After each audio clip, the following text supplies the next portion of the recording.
Arestado ang mahigit 40 Chinese national na hinihinalang magtatayo ng Pogo Hub sa isang isla sa Quezon.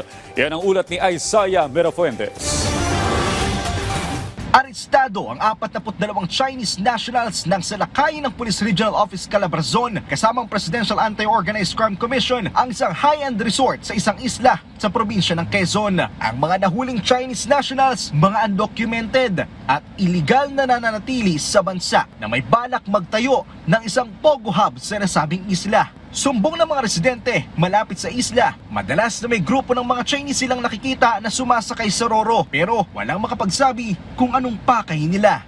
Hindi rin nila ma-justify yung presence nila doon. So, yun ang tinitignan namin kasi nga isang isla ito, no, na napakahirap abutin.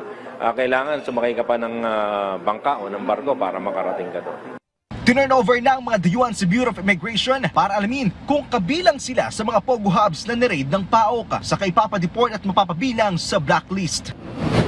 Samantala, 88 Chinese nationals ang ipapadeport ng PAOK bukas pabalik ng Beijing, China. Ayon kay Yusek Gilbert Cruz, puno na ang kanilang custodial facility kaya kailangan ng magbawas. Nagkakasakit na ang ilang mga dayuhan sa custodial facility dahil sa dami nila. Pero sinisiguro ng PAOK na binabantayan rin nila ang kalusugan ng mga dayuhan.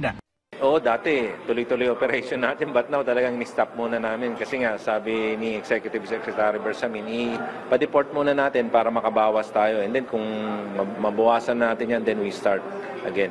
Nakikipagtulungan na sa Pilipinas ang ibang mga bansa na pinagmulan ng mga naaresto sa mga sinalakay na Pogo Hub para mapabilis ang pagpapauwi sa mga naarestong foreign nationals.